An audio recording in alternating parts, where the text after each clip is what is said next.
I want to talk about the language of cinema. What is it exactly? We experience it every time we watch a movie, but people often have a difficult time explaining what it is. There are certain tools you use, and those tools become part of a vocabulary that's just as valid as that vocabulary that is used in literature. You need to know how ideas and emotions are expressed through a visual form.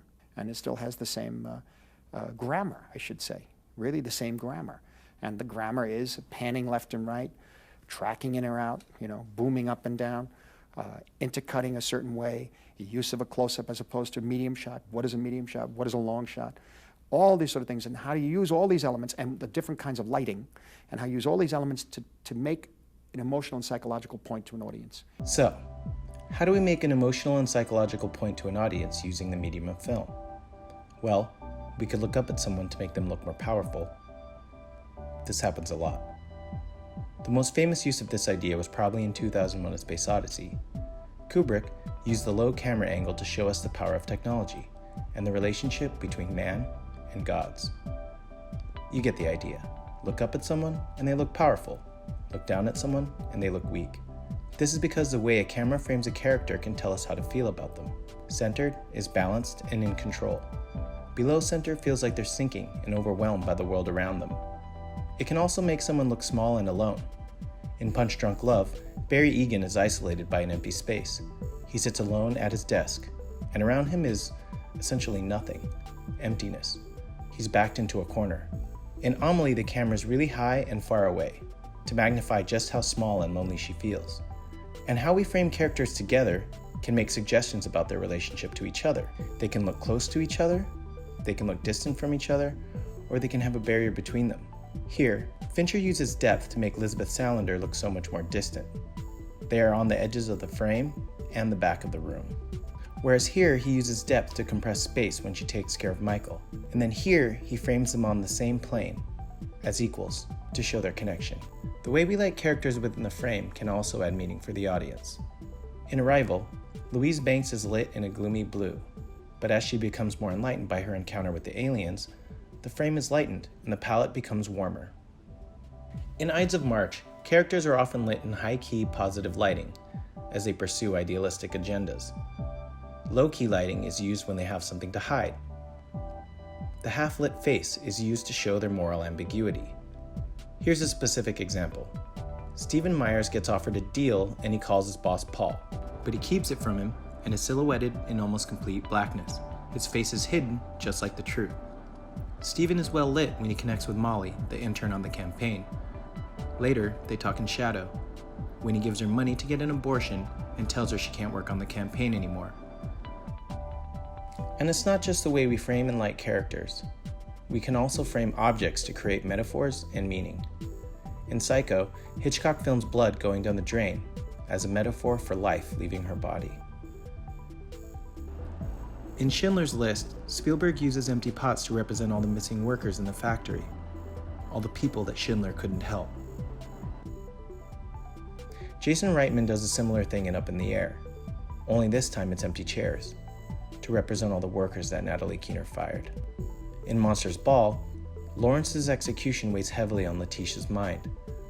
Mark Forrester uses a magnifying glass, or makeup mirror, to magnify the problems in her head. In Roma, Alfonso Cuarón uses the first frame to summarize the subject matter of his entire film. The floor, being cleaned presumably by a housekeeper, shows the reflection of a plane flying overhead. And that's what the film is about: the poor people that clean the floors and the wealthy people that fly above them. And this is the power of the frame, and its composition, and its ability to communicate abstract ideas about the characters in the story. But the frame isn't our only tool. We can also use camera movement to communicate ideas. A static camera is quiet, while a moving one is full of kinetic energy. Handheld camera movement can make it feel like you're there, whereas placing the camera on a dolly can feel more like an omniscient observer. A static camera helps you soak in the scene, while panning around can help you follow the action. And in Jaws, Spielberg combined the two by placing a static camera on a moving object to make the scene more interesting. Where a static camera can show us how a character feels, A dolly can show us a shift in their emotions, or a shift in how we see them. And a dolly zoom can make this shift more extreme. In Vertigo, it's disorienting. In Goodfellas, this disorienting feeling shows us that the world is closing in on him, as his paranoia grows. This shift in emotion happens in Lock, Stock, and Two Smoking Barrels, when Eddie realizes he's going to lose. He's playing poker in a boxing ring, and when he is dealt the losing hand, Guy Ritchie uses a snorri cam to focus on Eddie's face while the world moves around him. The result is the feeling that he's just been knocked out. So, we can frame characters a certain way, we can change the way we light them, we can frame objects to make suggestions, and we can move the camera. But what about how we combine these shots together? Editing is probably one of the most essential parts of film language. If the shot is a word, then the way we arrange these shots is the way we form sentences and paragraphs in our story. The most fundamental of these arrangements is cutting for continuity. This is when a shot connects to another shot and continues the action or story. Cutting on time can feel invisible.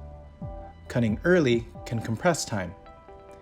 This can make a reaction more important, it can make an action seem more violent, or it can make a scene feel more urgent than it would if it were to play out in real time.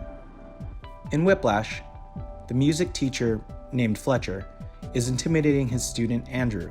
The editor, Tom Cross, cuts with an unnatural rhythm to create tension. He cuts in early, and it makes it feel like Fletcher is stepping on Andrew's toes, invading his space, because his shots are encroaching on the natural rhythm of when we expect to see Andrew. Cutting late can expand time. This can cause uncomfortable tension.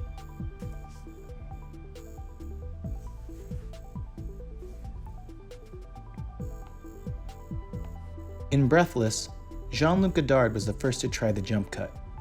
A scene would play out, and then jump forward in time with the same or similar take, in what felt like an irregular edit. It was the opposite of editing for continuity. The result was that it felt like we were jumping in time. But we don't have to use editing to play with time and continuity. We can also use the edit to connect different images. As we discussed, the content of a shot can create meaning. When you put two different images together, they can suggest a completely different meaning from the way our minds psychologically connect them. In 2001: A Space Odyssey, Kubrick cuts from the bone we saw earlier to a space station, connecting them as achievements of human technology. In Apocalypse Now, Coppola dissolves from Captain Willard to a ceiling fan, to helicopters, to show us that he sees the ceiling fan, and it makes him think of his time in the jungle. Connecting a series of images creates what Sergei Eisenstein referred to as a montage. Terrence Malick uses montage in very poetic ways. In Tree of Life, he connects the family and the lives of growing boys to a tree as a metaphysical commentary on the growth, development, and uniqueness of life itself. In The Graduate, Mike Nichols uses a montage of match cuts that show Ben Braddock in the pool and his time sleeping with Mrs. Robinson. This is to show how these moments blur together. But more importantly, it takes the romance out of these sexual encounters. He is floating through life. Sometimes rather than connecting single shots or strings of shots, we can connect entire storylines. When one story intercuts with another story, happening at the same time, we call this parallel editing. In The Godfather, Francis Ford Coppola intercuts between two parallel storylines: Michael at a baptism becoming the Godfather, and Michael ordering a hit on all his gang rivals, becoming the Godfather. It is the film's biggest statement and a culmination of everything we discussed. Coppola is using the techniques of filmmaking to communicate ideas about the emotional and psychological state of his character. At the beginning of the film, Michael says that the things his family does are not him. That's my family, Kate. It's not me.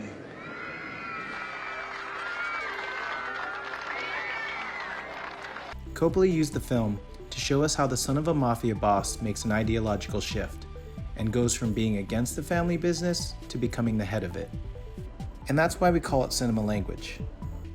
It's a system of communication that has evolved among filmmakers. I'll leave you with one last shot. Michael's wife's vantage point represents Michael's point of view at the beginning of the film, but Michael has crossed the threshold into the world of his family, shown here as a doorway, and he can never go back. But because of the events of the story and the way Coppola used the language of cinema, we are on the inside.